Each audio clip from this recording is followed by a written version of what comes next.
Download करें जनमत Haryana app. अब पिछले एक पखवाड़े में लगभग 15 दिन में 1 अगस्त से लेकर 15 अगस्त तक भारतीय जनता पार्टी ने पूरे प्रदेश में तिरंगा यात्राएं निकाली और बहुत सक्सेसफुल यात्राएं रही।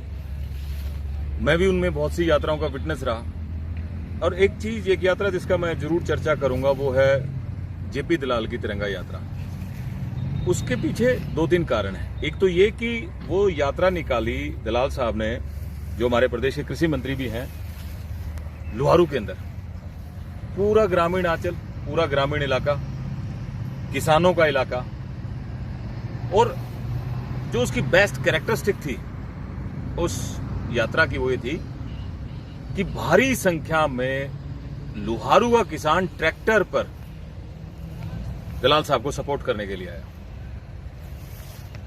मैं बिल्कुल ईमानदारी से कहता हूं 2,500 से 3,000 ट्रैक्टर, कम से कम 2,500 से 3,000 ट्रैक्टर वहां मौजूद थे। और मैं माफी चाहूंगा दलाल साहब से, कहीं से ज्यादा संख्या हो और मैं कम कैलकुलेट कर पाया हूं तो मैं उसके लिए तो सॉरी बोलूंगा, लेकिन मेरा अंदाजा था मिनिमम इससे इतने ट्रैक्टर्स वहां थे। और वहां जो लोग आए थे, मैंने बहुत से लोगों से व्यक्तिगत जाके बात करने की कोशिश भी की। मेरा भी यही इलाका है, यहीं का मैं रहने वाला हूं। कुछ मेरे मित्र ऐसे भी थे जो वहां कॉलेज में मेरे साथी रहे हैं, और कुछ हमारे आस पड़ोस के मेरे दोस्त हैं जिनकी वहां रिश्तेदारियां हैं। उन्होंने मुझे बताया कि टोटली गांव से उठ के लोग गए और दलाल साहब के सपोर्ट में सब। और मैं कहूं दलाल साहब को थैंक्स कहने के लिए उनका मकसद था कि दलाल साहब की एक सिंगल कॉल पर और ये कह करके भाई हम तिरंगा यात्रा निकालेंगे, और सबसे पहली तिरंगा यात्रा भी उन्हीं की थी 1 अगस्त की, लोग वहां पहुंचे। उसके बाद प्रदेश भर में हर विधानसभा क्षेत्र में ये यात्राएं निकली। मैं 4-5 यात्राओं का विटनेस रहा। साथियों, जो मैं बात कहना चाह रहा हूं वो ये है कि प्रदेश के अंदर भारतीय जनता पार्टी के हक में, क्योंकि यात्रा तो थी शहीदों के लिए, उन लोगों के लिए जिन्होंने देश की आजादी के लिए अपना सर्वस्व निछावर कर दिया, उन लोगों के लिए जो अपनी जान दे देते हैं ताकि हम सेफ्टी से, सिक्योरिटी से, आराम से हिंदुस्तान के सभी कोनों में रह सकें, अपना काम कर सकें, अपना व्यवसाय चला सकें। परंतु इस दौरान, इस 1 अगस्त से 15 अगस्त तक इंपॉर्टेंट इसलिए थी क्योंकि इसके साथ साथ एक छद्म, ओरिजिनल नहीं, एक डुप्लीकेट किसान आंदोलन इस प्रदेश में चलाया जा रहा है। और ये उस किसान आंदोलन को ये रिप्लाई भी था। चलो, एक अच्छी बात है किसान आंदोलन की तरफ से, और किसान आंदोलन को जो लोग चला रहे हैं उनकी तरफ से एक कॉल थी कि भाई हमें, क्योंकि तिरंगा के नाम से यात्रा निकाली जा रही है, हम इसको डिस्टर्ब नहीं करेंगे। परंतु इसके साथ साथ आप एक बात इसको तो स्वीकार करोगे कि लोगों में बीजेपी और बीजेपी के लीडर्स का समर्थन भी है। अगर आप ये डिक्लेयर करते हैं सिंगुलरली सिर्फ अपनी तरफ से कि भाई हर आदमी गांव में, आज ग्रामीण अंचल में बीजेपी के लोगों के खिलाफ है, बीजेपी के खिलाफ है और उसे घुसने नहीं देगा, तो भाई ये लोग कौन थे जो बीजेपी के सपोर्ट में हजारों की संख्या में बाहर निकल के आए? ये हमारे भाई तो हैं, आपके भाई तो हैं। यानी कि एक बड़ा हिस्सा प्रदेश में लोगों का, किसानों का भारतीय जनता पार्टी के हक में है, परंतु साथ ही साथ कुछ लोगों ने एक ऐसा माहौल बना दिया है कि भाई आज तो बीजेपी को कोई घुसने नहीं देगा, बीजेपी के लिए कोई माहौल ही नहीं है। ये 15 दिन में चली यात्राएं, ये आपको बताने के लिए काफी हैं कि भाई जो आप कहते हैं वो सब सर्वमान्य नहीं है। और मैं आज कंपैरिजन इसलिए नहीं भी कर रहा कि भाई बहुत बार हमने इस बात की चर्चा कर चुके कि फॉर्म ठीक है कि गलत है। अब ये ज्यादा मुद्दा भी रहा नहीं। अब तो मुद्दा अगला हो गया है, क्योंकि आप लोगों ने टोल प्लाजास पे कब्जा कर लिया, आप लोग बॉर्डर्स पे जाके बैठ गए, बहुत से लोगों का बिजनेस डिस्टर्ब कर दिया, पूरे प्रदेश के अंदर एक अराजकता का माहौल तैयार कर दिया। अब तो मुद्दा सिर्फ इसी बात का है कि ग्रामीण अंचल में क्या सभी लोग आपके साथ हैं या कुछ लोग आपके खिलाफ भी हैं। और इस यात्रा का एक कैरेक्टरिस्टिक और भी मुझे देखने को मिला, ऐसे भी बहुत सारे लोग थे जो किसान आंदोलन में भी जाते हैं, जो किसान आंदोलन को सोशल मीडिया पर बहुत सपोर्ट भी करते हैं। और वो हमारी बीजेपी की यात्राएं जो निकल रही थी, तिरंगा यात्राएं थी, उसमें भी वो सब शामिल थे। तो ये खिचड़ी सी पक गई है। होता अक्सर ऐसा भी है, कोई नई बात नहीं है।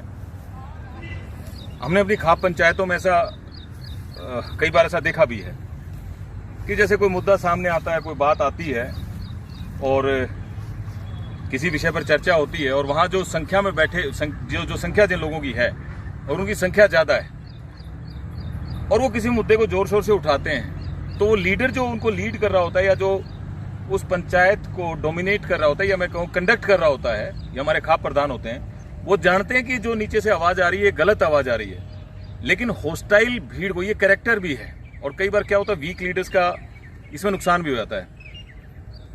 वो उस होस्टाइल भीड़ को टैकल नहीं कर पाते और वो उसके खिलाफ नहीं जा पाते, भय हो जाता है उनमें, डर हो जाता है, यार इसके खिलाफ कैसे जाओगे, तो इन लोगों ने कोई फैसला ले दिया। तो इसका सबसे परफेक्ट एग्जाम्पल हमारे खाप 40 सांगवान के प्रधान सोमवीर सांगवान जी, वो हमारे विधायक भी हैं। मैं प्रयास कर रहा हूं ये कहने का कि कोई आलोचना नहीं, मैं इस बात का प्रयास कर रहा हूं कि कैसे होस्टाइल भीड़ के सामने एक लीडर ये जानता है कि ये चीज गलत है तो भी, और वो जो हमने एक ऑरा क्रिएट कर रखा है भाईचारे का कि वो भाइया ने कह दी तो हमारे को साथ जाना ही पड़ेगा, भले ही ये जानते हुए कि जो भाई कह रहे हैं या जो डिस्कशन चल रहे हैं वो सही नहीं है, फिर भी हम मान लेते हैं। आप असेंबली में तीनों फार्म बिल्स को सपोर्ट करते रहे, बड़ौदा उपचुनाव में भी आपने बढ़ चढ़ के भाग लिया और ये कहा कि भाई ये जो तीनों फार्म बिल्स आए हैं ये किसान के हित में हैं। महेंद्र सिंह टिकैत का भी बहुत बड़ा उदाहरण है। टिकैत साहब ने भी ये कहा कि मेरे बाबा का बाबा टिकैत का सपना पूरा हुआ है, लेकिन जैसे ही पंजाब की जत्थेबंदियां बॉर्डर्स पर पहुंची उन्होंने अपना रुख बदल दिया और वो साहब तो डेली रुख बदल रहे हैं। साहब ने कहा कि मैं जाके लखनऊ में लठ गाड़ूंगा और 15 अगस्त को साहब वहां से नदारद मिले, साहब पहुंच गए उत्तराखंड। आज उनके भाई का एक इंटरव्यू चल रहा था, वो भी बार बार ये कह रहे थे कि जी हम कर तो सकते हैं हरियाणा की तरह से, लेकिन यहाँ माहौल खराब हो जाएगा। इसका क्या मतलब है? इसका मतलब तो यही है कि हरियाणा की जो सरकार है माननीय मनोहर लाल खट्टर के नेतृत्व में, वो चाहती है कि चीजें एमिकेबली सेटल हो। वही जानते हैं कि जो आंदोलनकारी हैं ये कहीं ना कहीं गलत भी कर रहे हैं और कानून को भी अपने हाथ में ले रहे हैं। 2 उदाहरण और हुए, कमल गुप्ता जी और रामचंद्र जांगड़ा जी का। किसानों ने उन्हें जबरदस्ती रोका और उसे माफी मंगवाई, दोबारा माफी मंगवाई। ये सही बात है कि जिस प्रकार से कमल गुप्ता जी के जवान से जो जवान फिसली और कहा कि तिरंगे का अपमान करना, वो गलत बात थी, लेकिन हम और आप सब जानते हैं ये इंटेंशनल नहीं थी, बाई चांस, जिसको कहते हैं कि स्लिप ऑफ टंग थी। लेकिन उसके बावजूद भी देखो आप कैसे बिहेव करते हैं, कैसे बर्ताव करते हैं, और यही हालात रामचंद्र जांगड़ा जी के साथ भी किया आप लोगों ने। ये तो गलत है। सरकार भी जानती है कि ये जिस प्रकार का बर्ताव और जिस प्रकार का उपद्रव करने का प्रयास किया जा रहा है गलत है, और आंदोलन में आप अपने राजनीतिक स्वार्थ को सेटल करने के लिए हमारी माताओं बहनों का इस्तेमाल भी आपने करना शुरू कर दिया। हमारे बुजुर्ग भी वहां होते हैं, और पीछे रोहतक के अंदर एक कार्यक्रम के अंदर, वो ध्यान है मुझे, बुजुर्ग प्रताप सिंह थे, उनको चोट भी लगी थी। ऐसे ही हमारी एक ताई को, बुजुर्ग महिला थी, उसको चोट लगी हिसार के अंदर। इससे क्या माहौल खराब होता है, और सरकार ये जानती है कि ये चीजें कहीं फ्लेयर अप भी हो सकती हैं, तो इसलिए आखिर तक प्रयास सरकार कर रही है कि कैसे भी किसी तरीके से भी अगर इस बात का कोई समाधान हो तो बातचीत से हो, किसी भी तरीके से प्रदेश के अंदर कोई वायलेंस ना हो और किसी को कोई नुकसान ना पहुंचा दिया जाए। इसके साथ साथ साथियों एक बहुत दुखद घटना और हो रही है। मुझे दुख हो रहा है इस बात को कंपेयर करते हुए, लेकिन आज ही मैं एक ऑडियो सुन रहा था, अगर वो ऑडियो सच है,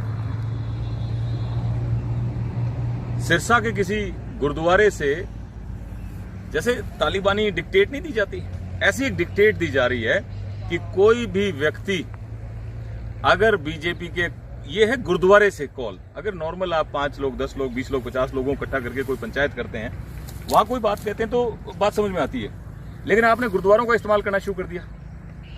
ये तो गलत है भाई। रिलीजियस प्लेसेस का ऐसे इस्तेमाल करना कि अगर कोई भी भारतीय जनता पार्टी के कार्यक्रम में जाता है, कोई मोटरसाइकिल, कोई गाड़ी, कोई ट्रैक्टर, कोई स्कूटर तो उसका रजिस्टर में नाम लिख लिया जाता है, लिख लिया जाएगा और उसके खिलाफ कोई कार्रवाई होगी।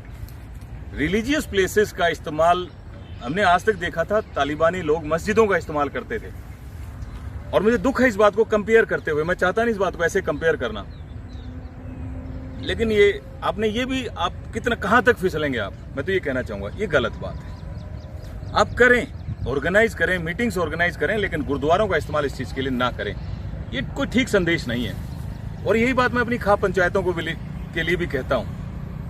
आप खाप पंचायतें ऑर्गेनाइज करते हैं और ये मैसेज आपको इन 15 दिन में मिल भी गया होगा और उस पंचायत में डिक्टेट देते हैं कि सांगवान खाप ने ये फैसला ले लिया, शोरान खाप ने ये फैसला ले लिया, फोगाट खाप ने ये फैसला ले लिया। और ये अब जो आप फैसले लेते हैं उसके अमल कहाँ है, क्या अमल हो रहा है वो आपको दिख ही रहा है। आप ऐसे फैसले क्यों लेते हैं, क्यों आप ये ऐसे तरीके अडॉप्ट करते हैं? तौहीन है हमारी खाप पंचायतों की इन सब चीजों से। और फिर उसके बाद आप ब्लेम करते हैं उन लोगों को जो लोग आपके फैसले नहीं मानते। भाई क्यों मानेंगे आपके फैसले वो? जब आप इस तरह से फैसले लेंगे, कहीं पॉलिटिकली मोटिवेट होकर कोई फैसला लेंगे या किसी और बात के लिए कोई फैसला लेंगे, आम आदमी नहीं मानेगा आपके फैसलों को और इससे हमारी खापों की इंसल्ट भी होती है, उनकी एक्सेप्टेबिलिटी पर भी नुकसान होता है। कल को किसी और अच्छे काम के लिए आपको इकट्ठा होना पड़ा तो फिर हमेशा के लिए क्वेश्चन मार्क लग जाएगा कि साहब आपने उस दिन उस मामले में एक फैसला लिया था, वो फैसला आप एग्जीक्यूट नहीं करा पाए और आप करा भी नहीं पाएंगे। वो आपने देख लिया होगा कि इन 15 दिनों में किस तरह से समाज का एक बड़ा तबका भारतीय जनता पार्टी के कार्यक्रमों में शामिल होता है। और ये उसके बाद है जब आप अपने सारे प्रयास कर चुके, लोगों को रोकने का हर संभव आप प्रयास कर चुके, उसके बावजूद भी लोग निकल के आए हैं। भाइयों, हम एक लोकतांत्रिक देश में रहते हैं और लोकतंत्र की व्यवस्था सिर्फ यही है। वैसे कोई किसी को नुकसान पहुंचा देता है, कोई किसी के साथ चीटिंग कर देता है, कोई किसी के साथ ठग्गाबगी कर देता है तो कह देते हैं कि यार ये बड़ा अच्छा पॉलिटिशियन है, झूठ को पॉलिटिशियन मान लेते हैं। पर साहब, पॉलिटिक्स का मतलब है हम कोई भी फैसला कलेक्टिवली करते हैं, मिलके कोई फैसला करते हैं, ये सिंपल पॉलिटिक्स है। मेरा कहने का मतलब ये है भाई, आप अपना आंदोलन चलाओ। फिर लास्ट में ही बात है, आपको नहीं समझ में आती कोई पॉलिसी, हो सकता है कि आपको कोई गलती नजर आती हो, आप अपना आंदोलन चलाओ, खूब आंदोलन चलाओ। लेकिन अब इन 15 दिन में साबित हो चुका है कि समाज का एक बहुत बड़ा तबका आपको सपोर्ट नहीं करता और फिर भी आप ये सोचते हो कि आपको सपोर्ट करता है और मुझ जैसे लोग आपको जो बीजेपी के साथ हैं वो कम की संख्या में, हमें आप कम ही मान लो। लेकिन मेरा हाथ जोड़ के आपसे निवेदन है कि कम से कम मुझे मेरी बात कहने का ये, वो जो भाई बीजेपी के साथ जाना चाहते हैं, जिनकी आत्मा में, जिनके अंदर में समझ है, सोच है कि मोदी जी अच्छा काम कर रहे हैं, हरियाणा के अंदर माननीय मनोहर लाल खट्टर की एक अच्छी सरकार चल रही है, किसानों के लिए बहुत काम हो रहा है, ये अभी फसलों के जिस प्रकार से भाव मिल रहे हैं, सरसों का भाव, बाजरे का भाव, जिस प्रकार से मंडियों का संचालन, जिस प्रकार से अगर कोई क्रॉप्स की कोई डैमेजेस होती है तो उसका मुआवजा मिलना और सरकार का अन्य चीजों में भी अपना परफॉर्मेंस, लोग बहुत से खुश भी हैं। तो आप उन पर अपने विचार जबरदस्ती मत थोपो। आप ब्लेम करते हो भारतीय जनता पार्टी को कि सरकार समाज को बांटने का प्रयास कर रही है। अरे अब तो आपके सामने हजारों उदाहरण है भाई, आप सरकार को कैसे ब्लेम कर सकते हो कि सरकार बांटने का प्रयास कर रही है? सरकार पावरफुल है, सरकार के पास पावरफुल टूल्स हैं, सरकार के पास सभी व्यवस्थाएं हैं, लेकिन फिर भी सरकार, आप जो लोग विरोध कर रहे हैं और बल्कि आप कई बार वायलेंट भी हो जाते हैं, तब भी आपकी बात का, आपकी सोच का, आपकी समझ का सबका सम्मान करती है। प्रयास ये करती है कि कोई क्लैश नहीं हो, आपस में कोई टकराव ना हो, सरकार को कहीं कोई फोर्स अप्लाई ना करनी पड़े। और हम भी यही प्रयास कर रहे हैं आप लोगों के साथ। आप विरोध करें, आप खिलाफ जाएं, आप बीजेपी को पसंद ना करें, ये आपका राइट है। लेकिन जो व्यक्ति बीजेपी को पसंद करते हैं, बीजेपी के साथ जाना चाहते हैं, बीजेपी को वोट कास्ट करते हैं, बीजेपी की नीतियों में विश्वास करते हैं, उनके साथ आप जबरदस्ती ना करें।